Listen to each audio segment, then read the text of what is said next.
माँ हाँ रे। माँ आओ सिखाऊं तुम्हें अंडे का फंडा। কি আন্ডা? হাসির আন্ডা হাসির ডিম। এই বাবা হাঁসের ডিম নিয়ে আসছিস? দে দে এদিকে আয় দেখি। আমার তো প্রিয় রে। এই গেড়ির ঘরে যে হাঁসগুলো আছে না সেই হাঁসের ডিম। ও আজকে আমার প্রিয় জিনিস নিয়ে এসেছিস হাঁসের ডিম। আজকে আমি বানাবো দিয়ে খাবো। আমি যাই সেদ্ধটা বসে দিই। মাছের থেকে মাংসের থেকে আমার হচ্ছে ডিম খুব প্রিয় জিনিস। পোলট্রি ডিম তো প্রায় খাই, আর হাঁস ডিম সচরাচর দোকানেও দেখতে পাওয়া যায় না। আমার পাশের বাড়ি গেঁড়ির ঘরে তাদের হাঁস রেখেছিল, ছেলে যেই দেখতে পেয়ে গেছে যে নিয়ে আসছে। মা ভালোবাসে, কি মজা, আমার খুব ভালো লাগছে। আর ডিমটাকেও আমি ভালো করে ধুয়ে টুয়ে নিয়ে চলে এসেছি। এবারে সেদ্ধ বসাবো। আঁচটা জ্বালিয়ে নিলাম, কড়াইটা বসিয়ে দিলাম। ডিম সেদ্ধর জন্য আমি কড়াইতে জল দিয়ে দেব। সেদ্ধ যাতে ভালো হয় ওই জন্য জলের মধ্যে আমি একটু সামান্য নুন দিয়ে দিলাম। এবারে হাঁসের ডিমগুলো সেদ্ধ করতে দিয়ে দিলাম।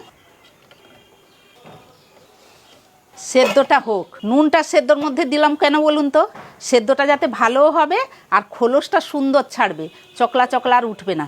যাই শিলটা নিয়ে আসি, এবার মশলা বাটতে হবে। শিল নিয়ে চলে এসছি, একসঙ্গে বেটে নেব। প্রথমে দেব আদা 4 কোয়া রসুন নিয়েছি, আর দেব কিছু কাঁচা লঙ্কা আমি কুচি করে নিয়েছি। আপনারা গোটা চাইলে দিতে পারেন, অল্পই দেব, এইটাই থাক। গোটা জিরে, এই 4টে মশলা একসাথে বেটে নেব। এই হাঁসের ডিমের মাখানিটা অসাধারণ লাগে খেতে। আপনারা চাইলে এই পোলট্রি ডিম মুরগির ডিমেও করতে পারেন, সেটাও ভালো হবে। আমি হাঁসের ডিমটা পেয়েছি তো, আমার খুব প্রিয় হাঁসের ডিম, ওই জন্য মাখানিটা বানালাম। আমি যেরকম করছি ঠিক এই ধরনের করবেন, খেতে খুব ভালো লাগবে আপনাদের, দেখবেন। বাটা হয়ে গেছে, শিলটা রেখে দিয়ে আসি, হাত ধুয়ে আসি, দিলে ডিমটা দেখবো। আমি একটা পাত্রে ঠান্ডা জল নিয়ে এসেছি। যে ডিমটা আমি সেদ্ধ বসিয়েছি, ডিমটা তো হয়ে গেছে। গরম ডিমটা চট করে নিয়ে ঠান্ডা জলে দেব। গরম ডিমটা ঠান্ডা জলে দিলে খোলসটা ভালোভাবে ছেড়ে যায়, তার কোনো চকলাও উঠে না, ভালোভাবেই ছাড়ানো হয়। ওই জন্য আমি ঠান্ডা জল নিয়ে এসেছি। ডিমটা সেদ্ধ হয়ে গেছে, একটা ছান্তাতে ডিমগুলো ছেঁকে নিচ্ছি, ঠান্ডা জলে ফেলে দিচ্ছি। আমি এবারে ডিমগুলো ছাড়িয়ে নিচ্ছি। ডিমগুলো ঠান্ডা হয়ে গেছে, ঠান্ডা জলে দিয়েছিলাম তো, ঠান্ডা জলে আবার ভালো করে আমি ধুয়ে নিয়ে এসে ছাড়াচ্ছি। আপনারা মনে রাখবেন, সব সময় গরম ডিম, সেদ্ধ ডিম ঠান্ডা জলে ভালো করে ধুবেন। যতক্ষণ ঠান্ডা না হচ্ছে ঠান্ডা জল থেকে তুলবেন না। ঠান্ডা জল থাকতে তুলেও যদি ডিমটা দেখছেন গরম আছে, তাও আবার ঠান্ডা জলে দিয়ে দিবেন। যতক্ষণ ঠান্ডা না হচ্ছে ডিমটা ছাড়াবেন না। গরম থাকলেই চোকলা উঠে যাবে, আর ঠান্ডা হলেই চোকলা উঠবে না। কি সুন্দর, এই যে দেখছুন, কোনো তার উঠছে না। এই যে দেখুন, হাঁস ডিমকে কিন্তু একটু ভয় লাগে। হাঁস ডিম একটু চোকলা উঠার সম্ভাবনা থাকে। পোলট্রিগুলো সেগুলো খোলস প্রায় মানে তাড়াতাড়ি হয়ে যায়।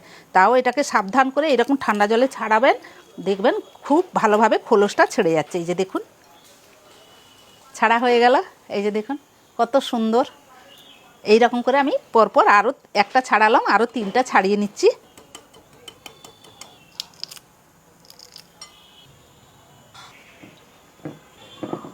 এদিকে আমি সমস্ত গুছিয়ে টুছিয়ে নিই, তারপরে আসবো রান্না করতে। ও আর একটা কথা, আমি কিন্তু এই রেসিপিতে ডিম কিন্তু ভাজবো না, সেদ্ধ ডিমেরই এই রেসিপি করব। আমারও ঝোল যখন করি আমি বাড়িতে, আমাদের যখন ডিমের ঝোল টোল হয়, যে কোনো কারি কেন ডিমের ঝোল কেন, আমি সেদ্ধ ডিম খাই, আমি ভেজে সে ঝোলে দিয়ে খাই না। আজকে সেই ধরনেরই রেসিপি হবে। আমার এটা সেদ্ধই পড়বে, ভাজার হবে না, খেতেও আমার ব্যাপক লাগবে। যাই আমি এগুলা ফেলে হাতটা ধুয়ে গুছিয়ে আবার রান্না করতে আসি। সব গুছিয়ে নিয়েছি, এবারে কিন্তু গ্যাসটা জ্বালাবো। গ্যাসটা জ্বালিয়ে নিলাম, একটা ফ্রাই প্যান নিয়েছি, সেইটাই করব আজকে। প্যানে ঘি দিলাম। এই রান্নাটা পুরো ঘিতে হয়। আপনারা চাইলে সর্ষের তেলেও করতে পারেন, কিন্তু সর্ষের তেলের থেকে ঘিয়ে এই রান্নাটা টেস্টি হয় ভালো। ঘিটা গরম হয়ে গেছে, আমি এখানে কয়েকটা পেঁয়াজ ছোট ছোট করে কুচি করে রেখেছিলাম, ওটা আমি ঘিয়ের মধ্যে দিয়ে দেব। পেঁয়াজ কুচিটা ভেজে নেব, একটু কম আঁচ দিয়ে পেঁয়াজ কুচিটাকে লাল লাল করে ভেজে নেব। পেঁয়াজটা লাল করে ভেজে নিয়েছি। এবারে আমি আদা রসুন আর জিরে কাঁচা লঙ্কা যে বেটে রেখেছিলাম ওটা আমি দিয়ে দিচ্ছি। এই মশলাগুলোকে একসাথে ভেজে নেব। এটা বেশি ভাজবো না, 2 থেকে 3 মিনিট ভাজলেই হয়ে যাবে। মশলাটা সুন্দর ভাজা হয়ে গেছে, কাঁচা গন্ধটাও চলে গেছে। এবারে দিয়ে দেব টমেটো কুচি। টমেটো কুচিটাকে আমি অনেকক্ষণ ধরে কষিয়ে নেব, যতক্ষণ না গলে যাচ্ছে আর যতক্ষণ মশলাটা মিহি না হচ্ছে ততক্ষণ আমি কষতেই থাকবো টমেটোটাকে। আর টমেটো থাকতে তো একটা কীরকম কাঁচা গন্ধ আসে, সেটা না গেলে ভালো লাগে না তরকারিতে। মশলাটা মিহি হয়ে এসছে, আমি সামান্য একটু জল দিয়েছিলাম। এবারে মশলা কষায় আমি কিছু গুঁড়ো মশলা দিয়ে দেব। হলুদ গুঁড়ো, লঙ্কা গুঁড়ো, গরম মশলা গুঁড়ো, ধনে গুঁড়ো, গোলমরিচ গুঁড়ো আর পরিমাণ মতো নুন। সব গুঁড়ো মশলাগুলোকে আমি ভালো করে কষিয়ে নেব। সব শুকনো মশলা দেওয়া হচ্ছে তো কড়ার মধ্যে পুড়ে যাবে, ধরে যাবে, এই জন্য একটু সামান্য জল দিয়ে দিলে ভালো হয়, কষানাটাও ভালো হবে। সামান্য একটু জল দিয়ে দিলাম। এবারে জলটাও মশলার সঙ্গে ভালো করে কষিয়ে নেব। আমি এখানে 1 কাপ মাত্র জল দিয়েছি। ঘড়ি দেখে মাত্র 5 মিনিট ভালোভাবে মশলাগুলোকে কষিয়ে নেব, তারপরে সেদ্ধ ডিমগুলো এর মধ্যে দিয়ে দেব। 5 মিনিট মশলাগুলোকে কষানো হয়ে গেছে, মশলাটা ভালোভাবে কষানো হয়ে গেছে। এবারে সেদ্ধ হাঁসের ডিমগুলো দিয়ে দেব। এবারে হালকা হাতে ডিমগুলোকে মশলার সাথে কষিয়ে নেব। বেশি কষাতে লাগে না, 5 মিনিট কষালেই হয়ে যাবে। তারপরে দিয়ে দেব কিছু মশলা। 5 মিনিট কষানো হয়ে গেছে, মশলাও কি সুন্দর ভাজা হয়ে গেছে। এটা ঠিক মশলা নয়, ফ্রেশ ক্রিম। আমি শেষে ফ্রেশ ক্রিমটা দিয়ে দেব। এবারে দিয়ে দেব বাটার, আর শেষে দিয়ে দেব ধনেপাতা কুচি। বাস, আর কিছু নাড়াচাড়া করব না। গ্যাসটা বন্ধ করলাম, ঢাকাটা দিয়ে দিলাম। এবারে ভেতরে তার মজুক, আমি সমস্ত গুছিয়ে ভাতটা বেড়ে আনি। ততক্ষণে সুন্দর মজে যাবে। যাই এগুলা সমস্ত গুছিয়ে ভাতটা বেড়ে আনি। সমস্ত গুছিয়ে টুছিয়ে রাত্রে ভাত রান্না করে গরম ভাত নিয়ে আমি চলে এসেছি।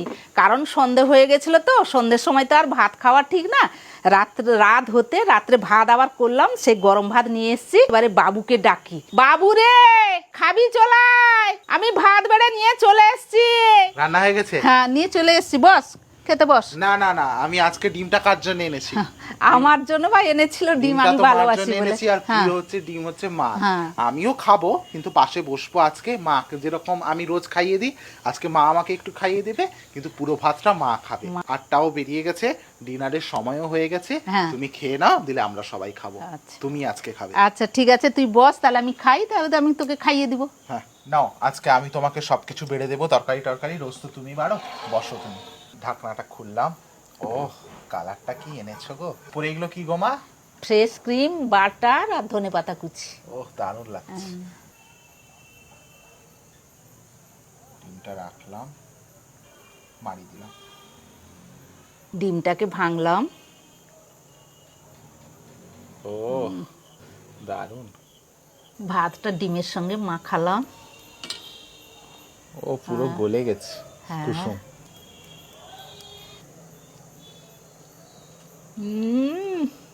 যেন অমৃত খাচ্ছি, কতদিনের পরে হাঁস ডিম। কি লাগছে, নে আমি তোকে খাইয়ে দিচ্ছি। তুমি একটু খাও। আমি খাবো, তুই খা আর একটু। আমি তো খেলাম। আমার একটু নুন দাও, নুন না দিলে আমি খেতে পারি না ডিম। মাখিয়ে দাও। হ্যাঁ নে, এবারে তুই খা, আমি তো খেলাম, আবার খাবো। তুই খা, কেমন লাগছে? হ্যাঁ কিরকম লাগছে রে? আমার খুব প্রিয় জিনিস, জানিস তো, তুই যে পেয়ে এনেছিস। এখানে আমাদের পাশের বাড়ি একজন ভদ্র মহিলা থাকেন, যেখানে যাদের ঘরে হাঁস আছে। তারপর যবে আমি বলে রেখেছিলাম যে নেক্সট ডিম যবে হবে আমাকে বলবে, তো বলেছিলাম, আমি দেরি না করে সঙ্গে সঙ্গে নিয়ে এসেছি। রেসিপিও দেখানো হয়ে যাবে, আর এই তাহলে মায়ের হাঁসের ডিম খাওয়া হয়ে যাবে। খাও একটু, এই মাড়িটা মাখো। মাড়িটাও সুন্দর লাগছে, সুন্দর দারুণ হয়েছে। কি কি মশলা দিয়েছো না খাও বলো। এটা মশলার সঙ্গে গায়ে গায়ে পুরো ডিমের সঙ্গে মশলাটা লাগে।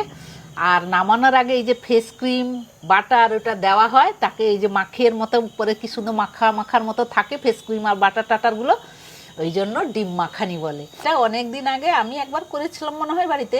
আর আমি একটু খবর কাগজ দেখে, মানে আগে বাড়িতে করেছিলাম, তারপর রেসিপি করলাম। মানে খবর কাগজে তুমি রেসিপিগুলো যেগুলো দেয় সেখান থেকে পড়ে জেনে করেছে।